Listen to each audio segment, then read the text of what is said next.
Greetings, this is Ty Brown, and welcome to the One Question Leadership Podcast. Before we get into this episode, do me a favor. However you listen to this podcast, whether it be Apple Podcasts, Spotify, YouTube, or any other outlet, let's be sure to first subscribe to the show, then rate the show, and finally, leave a review with your thoughts about the One Question Leadership Podcast. It will be a tremendous help. Thank you very much. Enjoy the episode. Hello, and welcome to the One Question Leadership Podcast. My name is Juliana Smith. I'm a proud graduate of the NCAA Dr. Charles Whitcomb Leadership Institute. The Leadership Institute helped me refine my gifts and develop new skills for navigating my career as a college athletics professional. I gained clarity about how I want to continue serving within college athletics, and the Leadership Institute helped me build a community of colleagues who support and challenge me through meaningful relationships. As leaders, we should accept the responsibility to continue learning, to continue growing, and to bring others along with us.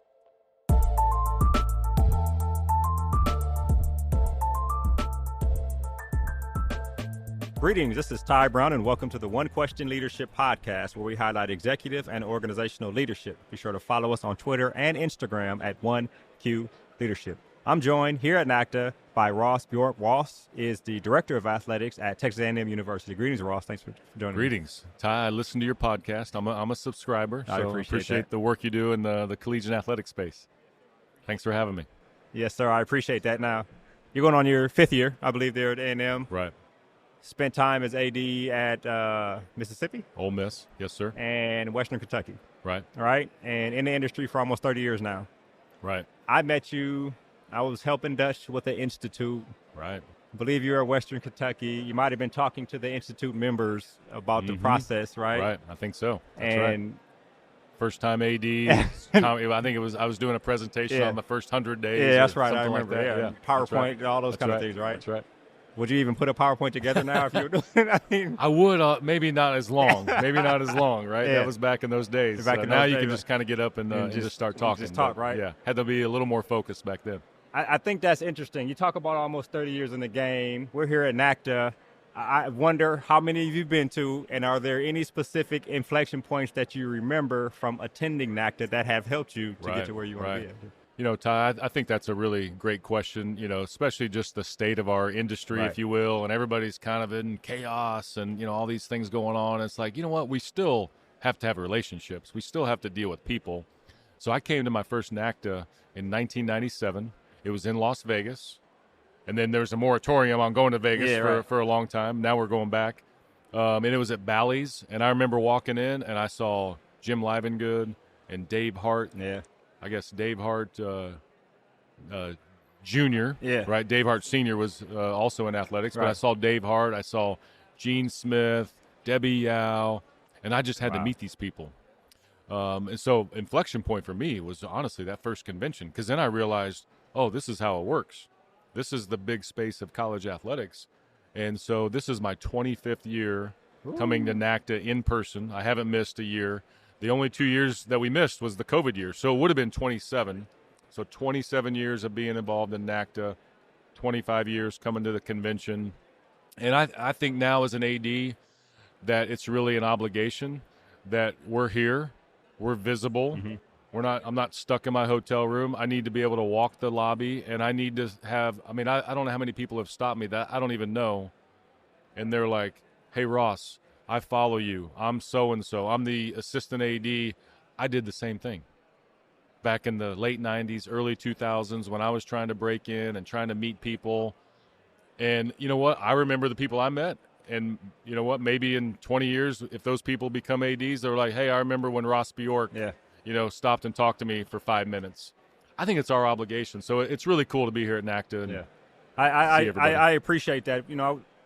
Worked a long time at the American Football Coaches Association, and it got to a point when a lot of the head coaches, you get to FBS head coaches, while they wanted to continue to do that, they felt like they couldn't walk three steps and get anything done because they were constantly being stopped. So I appreciate where you've come to be able to still want to do it, right? Actually make this a part of your NACDA journey or NCAA or wherever you are type journey. I think that's a wonderful thing. I once had a conversation with Joe Castiglione about when he was young, right? And the people he used to see, right? He talked about the Homer Rices and the That's generation before the generation, right? Exactly. And he said him and his crew would get together and craft questions and plan out to be in the lobby where they knew people were walking out of meetings and things like that to decide what they were going to ask and have a question and those kind of things. So that whole journey is absolutely. I did the same thing.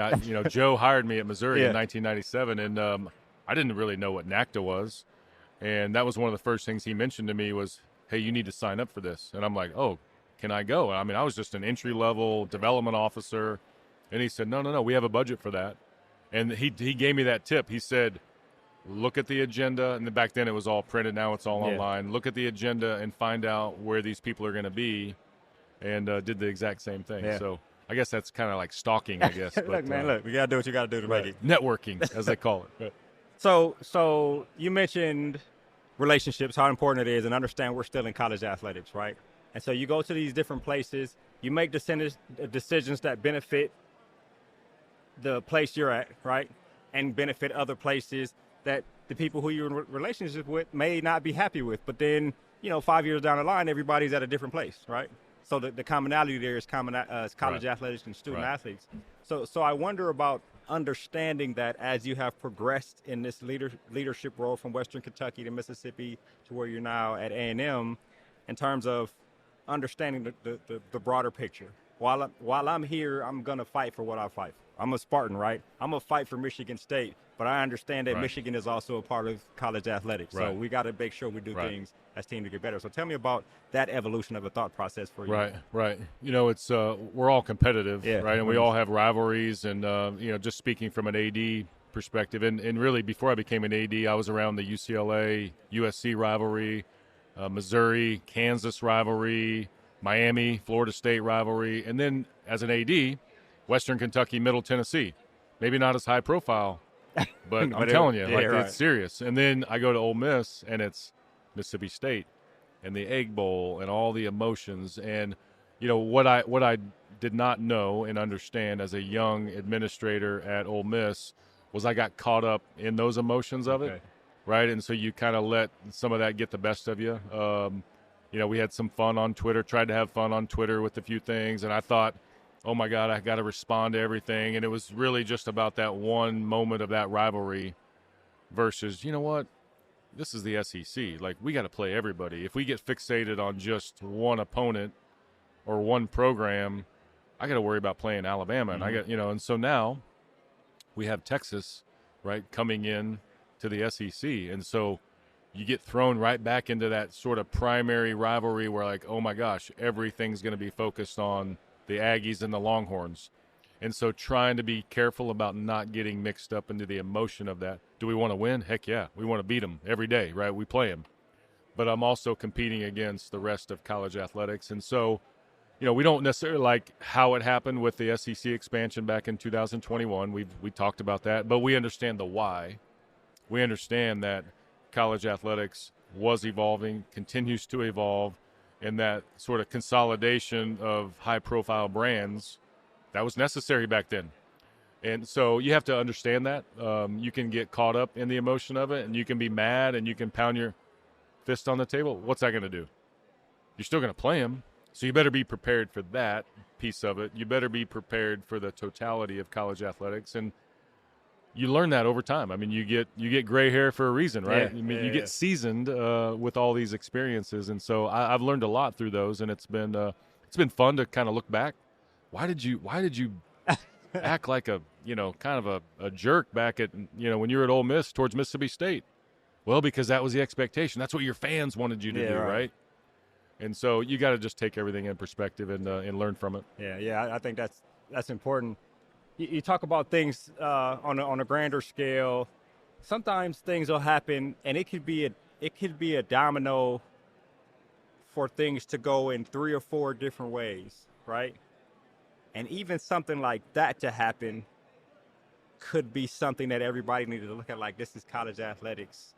All we did was make moves, right? All we did was do what was best for whoever it's best for. So I wonder about that aspect in terms of strategic thinking, right? You see somebody make a move, you see somebody get some things done, and that actually is a domino for who knows what the actual effect is. So we kind of need to plan for the different directions that this thing can go when you talk about college athletics. So how do you plan ahead for different possible outcomes? Yeah.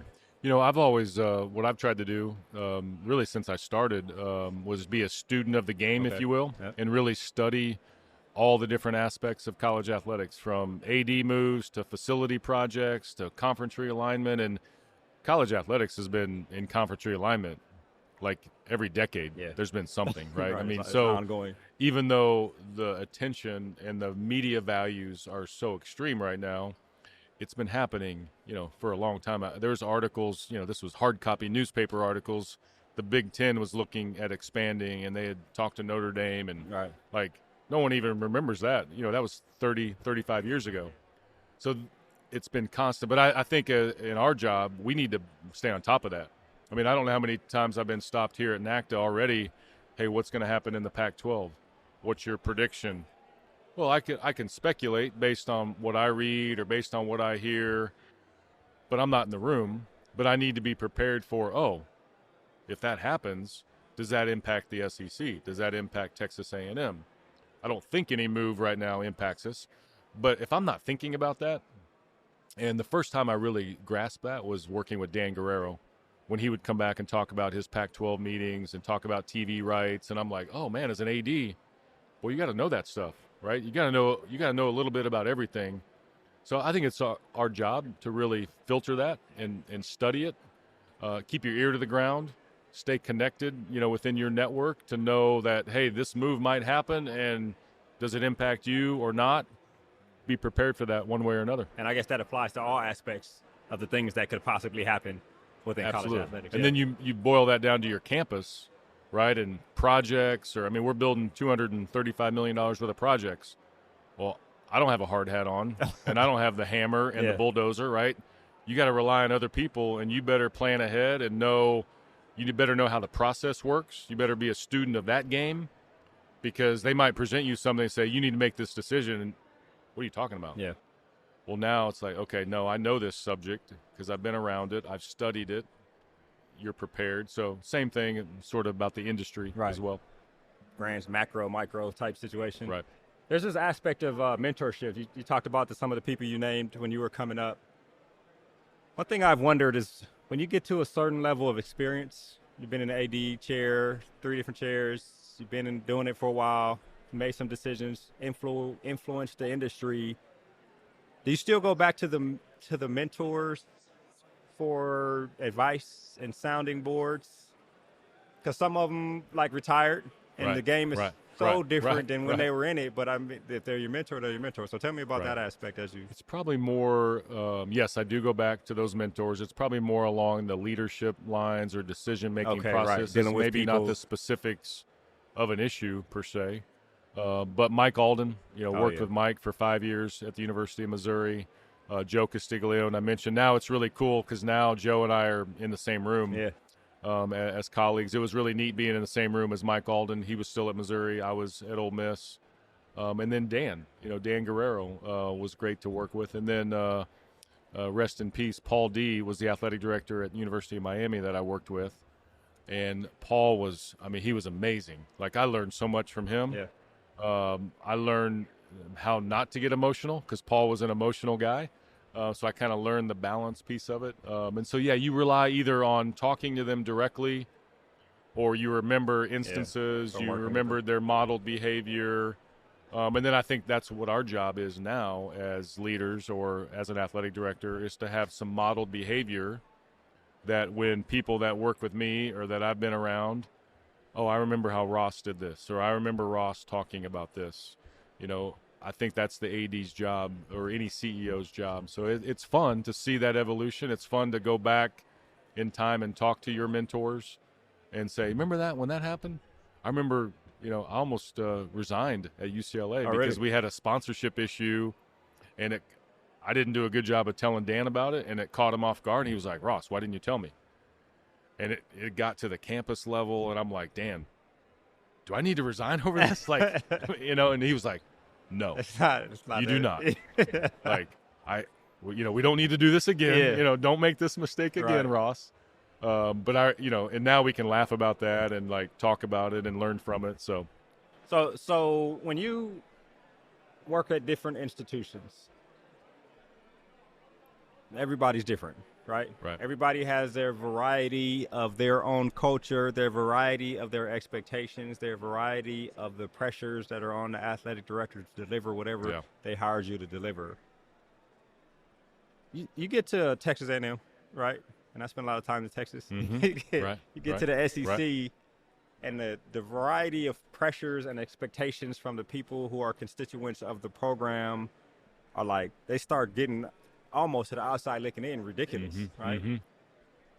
So how do you adjust your mind to that in that first year or two of when things start becoming unveiled that you didn't notice when you were thinking about taking the job and stuff? Like, tell me about that aspect of leadership. And No, I think I know where you're going with this. I was listening to a session earlier, and Kevin White said something that I say often is there's a couple things that ADs or any CEO cannot delegate, and that's leadership and politics. Yeah, right. He said that. They've heard that for years. Right. And so, I've learned that look, if it's a political issue, and I'm not talking like legislative, like state laws, I'm talking just day-to-day, like I can't delegate that, right? I can't delegate the leadership. And so being in the South, you do have different challenges. When I was at Ole Miss, I remember asking the chancellor before I got the job, hey, what are the 5 hot buttons? And one of the things he listed was Southern symbols. And I'm like, what are you talking about? He goes, state flag, mascots, the song Dixie. And I'm like, oh my gosh! As a Mississippi, like, you were just like immersed. Why does the AD have to deal with that? Yeah. Oh, believe me, you have to deal with that, right? And so I'm like, okay, So then you embrace those things. So I think one, learning your environment, everything about your environment as early as possible, without really making any decisions. Like, get to know everybody. So I did that at A&M. I did that at Ole Miss. I did that at Western Kentucky. Before you start flying off and making all these decisions, like it all, get to know the people, get to know the culture. Understand if there are landmines, understand if there are hot buttons, understand, what those issues are. Right. We're dealing with a lot of stuff right now in the state of Texas around, diversity, equity, inclusion, and there's a state law that was passed. And so how do we adapt to that? Knowing that it's a very sensitive topic, but I also know that, one of our principles is going to be equality and fairness, right? And we want everybody to feel like they're a part of it. And so how do you now walk that line knowing that you got a state law that you have to adhere to? Do the right thing. That's kind of been the mantra, like do the right thing, do things right. That can never lead you astray. But I think we have to set the tone because everybody's going to be looking like, what does he think? Yeah. He's the AD. Yeah. He's the CEO or she's the president of the university. What do they think? Right. So you need to be prepared for that and support your folks. I wonder about that. I asked you a couple questions here, but then we'll wrap. I wonder about that in terms of, I was talking to Sean Frazier, Northern Illinois, and the question he asked is like, he was asked by a young professional something to the effect of the NCAA showed up in North Carolina when there was problems with bathrooms, showed up in South Carolina when there was problems with the flag. But now you have a number of states that are pretty much trying to erase history type situation. Like, what is the NCAA doing relative to that? And he was caught off guard by that question and wondering why he hadn't thought about it yet. I was like, Sean, it's just because the young folks are always, you know what I mean? But that is a question that we probably need to be asking ourselves as an association. It's not necessarily just the NCAA, it's the body of organizations that make up the NCAA. So I wonder about thoughts on that because that's going across the country. Think about DEI initiatives and state laws. Think about NIL. Does the NCAA take positions if there's NIL laws? And look, Texas just passed a very favorable law to the universities. Missouri passed a similar law. New York just passed where the NCAA cannot come in and sanction programs based on what's in the law. Now, they can still sanction based on pay-for-play or recruiting inducements, but specifically so does the NCAA, do they look at those states and say, hey, we have to treat those programs differently? We don't know that answer. We don't know the answer on DEI. The fact that it's so widespread where multiple states are now adopting these laws, that's where it gets complicated. How do they shut out college athletics in the state of Texas, right? I mean, only have championships in one state, right? Right. It's the kind of situation. So, I think what we have to do is just keep bringing awareness to the equality piece, the fairness piece, support our folks, support our athletes the best way we can, in this environment. All right, and you've been a champion of equity and inclusion and belonging and those types of things. So a lot of people appreciate that, right? Absolutely. Thank you. You think about when you hire someone, taking back to what you just said, when you talk to the president, what are the 5 hot button issues I need to be aware of, right? If someone were to come and sit down with you that was interviewing for a position on your job, whether it be leadership or a mid-level manager, whatever it is, and they ask you that question, what are hot button issues? Yeah. Maybe not get into the specifics about Texas A&M, right? But how would you answer that question for someone coming in to work for you? What should I look out for in terms of being a leader working under your? Yeah. Well, one I would say, at Texas A&M, one, tradition matters, right? Yeah, I mean, we have great tradition. We're unified in so many ways. We have to embrace that. I mean, if you don't embrace that, you kind of get exposed, pretty fast. So embrace tradition for sure. Understand that we're in a political environment, right? And so we're gonna navigate all of this, and we're gonna make sure we keep the main thing, and do things right. So that's going to be, because there are things that are bubbling, right, that we have to deal with. 3, I would say that we need to be more competitive. Like, how do we compete at a higher level? I mean, our neighbors over in Austin, I mean, they're on the verge of maybe winning another Directors' Cup, and we're not, and we want to compete with that. And we're in the SEC, and so we want to be more competitive. And then 4th, I would say a hot button is finances. We generate a lot of revenue, and we're very fortunate, but we spend a lot of money. Yeah, right. And so everybody's got to be part. We're going through a budget analysis right now, and everybody's got to cut back. And so finances are a key hot button for us right now. And then the 4th thing is just adapting to the evolving nature of college athletics. Stay on the forefront. We hired an NIL director who's, all things NIL, and I want when he walks down the hall and people say, "Who's that?" "Oh, he's the NIL guy." Like, we need to have that label right now because we need to be at the forefront of it, but stay, relevant in college athletics. That would be the hot button issue that I think we need to have on the table. I'll ask 2 questions here, then we can wrap. The first one is relative to Texas A&M, right? I was talking to some people over at Athletic Director. You're interviewing someone, and they talk about budgetary issues, right? Yeah. And it sounds like everything is relative, right? Right. That's right. It is. Everything is relative, right? That's right. You may have the big budget, but we still are trying to make sure that number is bigger than that number so that we can make a profit. So I find that interesting, right, in terms of college athletics. Right. But taking it back to when I first met you, you were giving a presentation at the Institute. And there are a number of different programs that people can go through now. One of them that I am fond of is what Didi and Lamar do in NCAA leadership development. Right. And so I wonder about that when people come into your sphere of influence. Yeah. Do you recommend the different programs such as the Leadership Institute or the NCAA Pathways program and those types of things? Absolutely. And we, here at NACDA, we have the NACDA Mentoring Institute. Right. Lead One still has an institute. Obviously, you've got the Pathways program. CALS has become a really good program. I remember I first got named at Texas A&M. I hadn't started yet. It was in between when I got named the end of May of 2019, and NACDA was here in Orlando. And I asked them, I said, "Hey, can you guys send me a list of all the people going to NACDA?" 5 people at Texas A&M. Wow. This year we have 29. Oh, wow. Okay. Last year we had like 33. Again, back to budgetary, right? I mean, but the people that we work with, they yearn for these kind of things. We need to provide them opportunities. It may be as simple as the NACDA, or it may be something as advanced as Pathways. We need to, I think, embrace all of it. Exactly. There's a balance. We got to do our day job. None of these people are going to get opportunities unless they're good at their day job, but they're also not going to get opportunities unless they're exposed to the industry. And so I think those things are great to be a part of. They are of the utmost important. Well, at some point when you guys get through with that budgetary analysis, whoever is running that, I want to have them on a podcast to talk about making those types of decisions, what to cut, what to keep. He's here. One of our guys is here. Seth Dorsey is here. Yeah. So absolutely. Okay. I'm going to try to get him on. Well, this has been a great conversation, Ross, and I really appreciate you joining us here on the One Question Leadership. Thank you, Ty.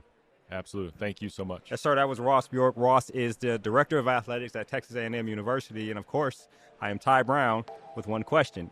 And keep in mind, the role of a leader is to create and maintain an environment that people want to be a part of. And as always, be better tomorrow than you are today.